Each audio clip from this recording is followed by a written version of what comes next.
Mayor Potter, you listed a number of accomplishments over the course of your term during your speech today, but there have also been a number of controversies under your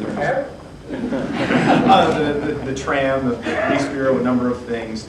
Do you consider your administration to be a success? In terms of the controversies? In terms of controversies versus the things you've accomplished, do you consider... Well, see, I don't see controversies as necessarily a negative. In fact, I see that as almost elemental to a democratic society. And actually, the tram started before I got here, but I made sure that we helped finish it because it was important, I believe, for our city. When I pulled out of the Joint Terrorism Task Force, I felt that was a duty that I had to ensure that the police officers who work in the federal government, our police officers, have the proper supervision, and I didn't feel they were getting it. In terms of immigration, I still support immigration reform. I still support a day laborer center because I think those things are important for our community and for our humanity. So when you talk about the controversies, there are a lot of controversies. And some of them have not been pleasant, but some of them have been absolutely necessary. And things that I've mentioned, I stand by. I still feel very strongly about that. I did what I felt was the right thing. And when I feel like that, then the chips fall where they may. Mr. Mayor, why not run for a second term? Why not run for a second term? Well, why don't you run for a first term? That's fine. And probably your same answer as I'd use for the second one. What was the biggest factor that led you to your decision today? Well, there were a number. Quite frankly, I had some folks that I talked to that made some very compelling arguments for running for a second term. And I also talked to folks who felt that we had done, or I had done, the things that I said that I would do when I ran for mayor. And that, government and the governance process is an ongoing process. It's not like things will begin or end because of Tom Potter stepping down after the first year. But I believe in the people of Portland. I believe in their goodness. I believe in their smartness and understanding of issues. And I believe it's the people of Portland who will help guide this city into the future. So a lot of things helped make my mind up. Some of them were as simple as one of my grandchildren telling me that they would like to see more of me, to being out camping and thinking, my, this is certainly fun out here. So, a number of things went into it, professional and personal. Did your beard have any factor in that? I'm glad you asked that important question. Because it must be important to make the front page of the Oregonian. But yes, a white beard meant there was going to be a new pope. A gray beard meant that I hadn't made my mind up yet. And as you can see, it's a little mix of both. So the beard didn't help me one iota. Mayor Potter, could you name some of the promising young leaders you want to help into the city government? I wouldn't mention their names without asking them. I think that's the right thing to do. But quite frankly, there are several of them in this room. And I have great hopes for our next generation of leadership because they're not only bright, they're not only perceptive, but they make their decisions based on values that are important to our community. Mayor, what's the one thing that you're most proud of? Some of the surprising things. I'm very proud of our Children's and Youth Bill of Rights that the young people of Portland created. I'm very proud of the fact that thousands of Portlanders stepped forward on the visioning process.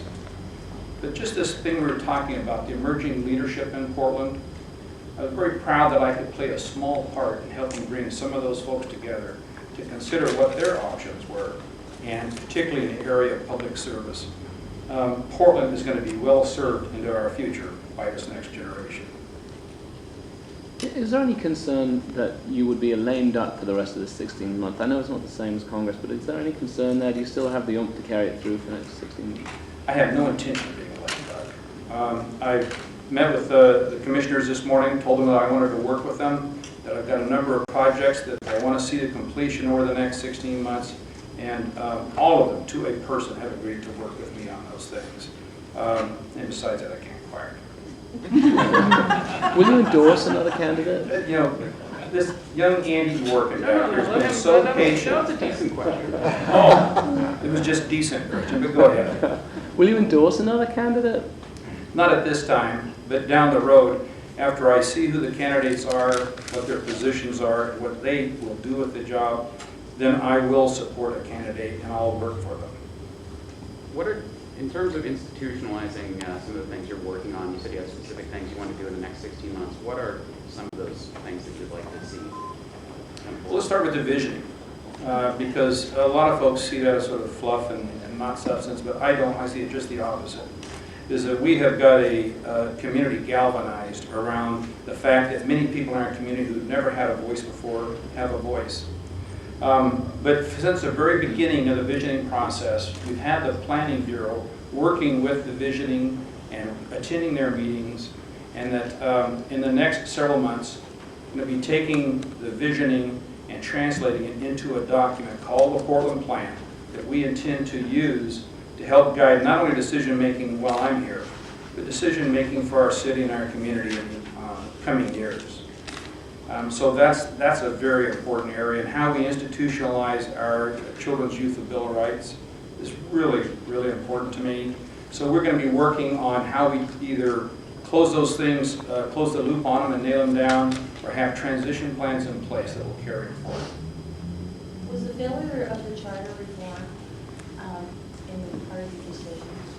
The failure of the charter reform. I think 3 out of 4 isn't bad, actually. We got 3 of the 4, and if you include FPD&R reform, which I think is the most significant reform in this city in the last 40 years, and thanks to Commissioner Salzman's office leading it, is that reform is important. And I talked about it during my campaign that we needed to reform FPD&R.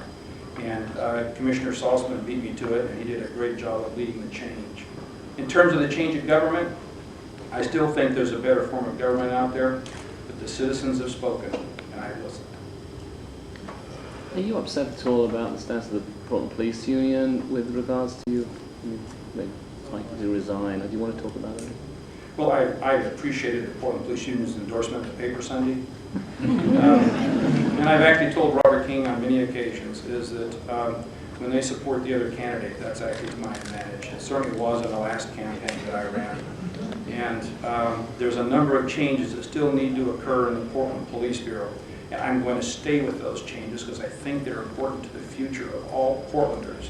But I'll tell you this, and I want to let everybody know that most Portland police officers do an exceptional job. They work hard, they do dangerous things, and so those things that I'm working on to help improve them are going to make them better. And I think that being a former police chief, I can understand the culture. I understand when they get upset with me by some of the things I say, and I do, but you know what? I'm going to keep doing it because I think that's what a mayor is supposed to do. What are you going to tell the next mayor-elect the greatest challenge might be? The chair in my office is really uncomfortable. Actually, there are so many challenges that I would tell the next mayor, listen to the people. That would be my only advice. Karen, I don't mean to put you on the spot. You don't have to talk, but is there anything you wanted to say about him not running again? Well, of all of his family, I've been lucky enough to be able to spend a lot more time with him of the rest of the folks, and I can say for them that they will be so glad to have their dad and their grandpa back, and I think I can't wait to go out camping again and spend lots of time and not have to be in cell phone range. Thank you, folks.